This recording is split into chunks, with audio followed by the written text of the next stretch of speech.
WW3 negotiations have failed. Prepare for the next phase.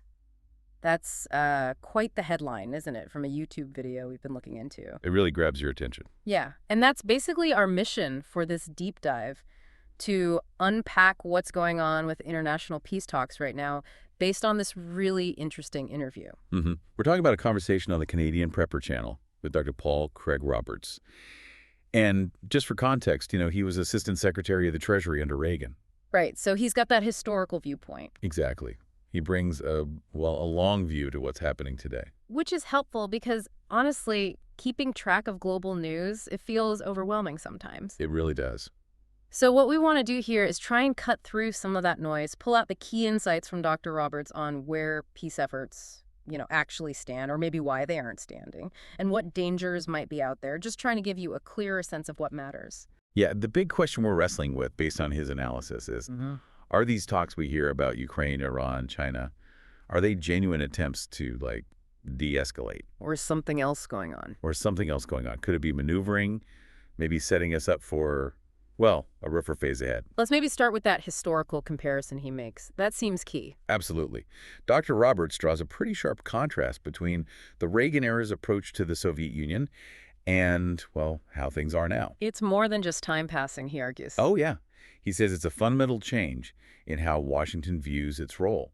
He talks about moving away from that Cold War idea of, seeking some kind of balance with the Soviets. Because they recognize them as a military equal. Right, so they focus on de-escalation, SALT treaties, opening to China, things like that. Exactly. There was this maybe grudging respect for their power. But Roberts points to this post-1991 shift after the Soviet collapse towards what he calls the neoconservative doctrine of American hegemony. Hegemony. Okay, so that's the key word. The goal changed.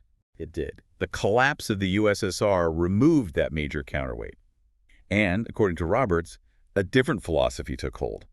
Unilateralism. Meaning the U.S. acting alone, setting the agenda. Pretty much. He points specifically to the Wolowitz Doctrine from '91. The core idea, he says, was to prevent any other power from emerging that could challenge American dominance. Keep that top spot secure. Okay, hang on.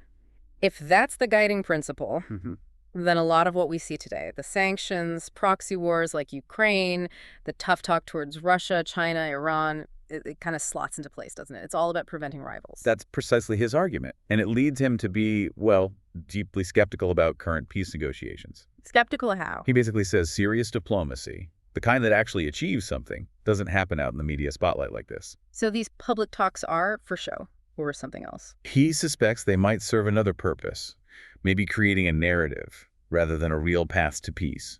He even goes so far as to suggest they might be intended to fail. Intended to fail? Wow. Why would anyone want talks to fail? Well, his argument on Ukraine is pretty controversial. He claims the U.S. essentially started the war by backing the government change in Kyiv and then building up Ukraine's military. Forcing Russia's hand, in his view. That's his interpretation, that Russia felt cornered. He even brings up a New York Times article he thinks was a CIA plant, sort of admitting early U.S. involvement. Okay, that's a strong claim. So if the talks fail, what's the payoff then, according to Roberts? He suggests it could give the U.S., maybe a future Trump administration, the political cover it needs to say, look, we tried, and then walk away from the Ukraine conflict. To pivot. To pivot. To redirect attention and resources towards the country Washington increasingly sees as the main long-term challenger, China. And the fact that, you often see these proposed talks or key players like Putin or initially Trump aren't even involved. Right. For Roberts, that's another sign they aren't really serious. It undermines the whole idea of genuine negotiation. Okay, so this brings us squarely to China. That's the endgame in this view. It seems to be central to his analysis. He sees a definite shift in Washington's strategic focus. Russia is a problem, yes, but China is seen as the, quote, strongest opponent. And we've seen others hint at this too, right? Like that Wes Mitchell article in Foreign Affairs you mentioned. The former defense official. Yeah, Mitchell talked about potentially sequencing our wars. It's a striking phrase. Sequencing, meaning deal with Russia first, then China, using Ukraine somehow. That's the idea Roberts picks up on from Mitchell.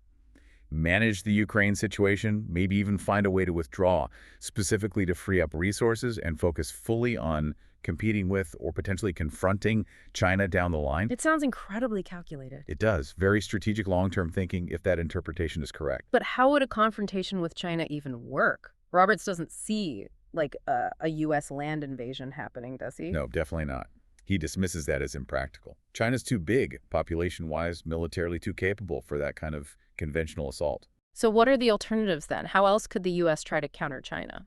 He suggests other strategies, maybe using economic leverage, money to build influence in Asia and Africa, trying to peel countries away from China's orbit, undermine initiatives like the Belt and Road. More of an economic and diplomatic competition then? Potentially. Yeah. Less direct military, more indirect pressure.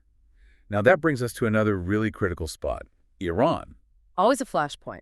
How does Roberts see the U.S. approach there? The sanctions, the constant threats? He sees it as risky, partly because of how Russia and China view Iran. Yeah, their interests are involved. Deeply. For Russia, Iran's a crucial southern buffer. For China, it's a major oil supplier and part of their whole Belt and Road strategy. So Roberts argues it's highly unlikely Moscow or Beijing would just stand by if the U.S. attacked Iran directly. They'd intervene or support Iran. He thinks they couldn't afford not to, for their own strategic reasons, which raises the stakes considerably. And what about a direct U.S.-Iran fight? Does Roberts think the U.S. would win easily? Quite the opposite. He predicts it could end up being and this is his phrase, major humiliating defeat for the U.S. Really? Why? He points to Iran's improved air defenses, potentially having things like the Russian S-400 system and their significant missile capabilities, enough to inflict serious damage on U.S. forces in the region, he believes. Wow. Okay, that's sobering. And if that happened, if the U.S. faced a setback? Then you get into truly dangerous territory. The risk of escalation becomes very real. Roberts suggests if Iran fell backed into a corner and the U.S. was looking to hit back after a conventional loss, the possibility of nuclear weapons coming into play couldn't be dismissed. Even though there isn't a formal defense pact between Russia, China, and Iran. Right. He notes that there's no official treaty saying an attack on one is an attack on all. Why that is? Well, it's complex. Maybe history, maybe strategic differences, maybe they don't feel they need it right now. It's a factor, though. Let's talk about Trump for a minute. His rhetoric is always, well, unique. That's one way to put it. He talks peace, but he also makes threats. How does Roberts read that? Roberts mentions a specific speech Trump supposedly gave in Saudi Arabia. The takeaway, as Roberts interprets it, was Trump possibly signaling a move away from that pursuit of American dominance, at least in the Middle East, maybe towards a more transactional, less interventionist approach. Interesting. So less about imposing democracy, more about deals. Potentially. But then you have the whole situation with Netanyahu, all the reports of friction between him and Trump. Is that real, do you think? Or is Roberts skeptical? Roberts is definitely skeptical. He floats the idea that it might be kind of a cover, a way to create distance publicly while policies like weapon shipments to Israel continue largely unchanged. And those shipments have continued, haven't they? They have, which makes the public disagreement seem less impactful on actual policy, perhaps. And on Ukraine, Roberts seems convinced Trump could just stop it. Yeah, he's very direct about that. He believes Trump could end the major fighting quickly simply by cutting off the weapons and the money flowing to Kyiv. That would fundamentally change the battlefield dynamics, in his view. But what if the U.S. does pull back? What about the Europeans? Could NATO step in? That's a scenario that West Mitchell paper explored, and Roberts brings it up. The idea that key European NATO members, Britain, France, Germany, maybe Poland, might deploy their own troops to Ukraine if the U.S. reduces his role. To keep the pressure on Russia. Exactly. It would maintain the conflict, keep Russia bogged down, even without direct U.S. leadership on the ground. It fits that sequencing idea again. Okay, let's pivot to Russia's objectives. Why hasn't Putin, according to Roberts, pushed for a faster win in Ukraine, given Russia's military size? Roberts puts forward a specific theory here. He thinks Putin might be deliberately prolonging the conflict, not to bleed the West, but to use it as leverage. Leverage for what? For a grand settlement, like a new Yalta conference, basically.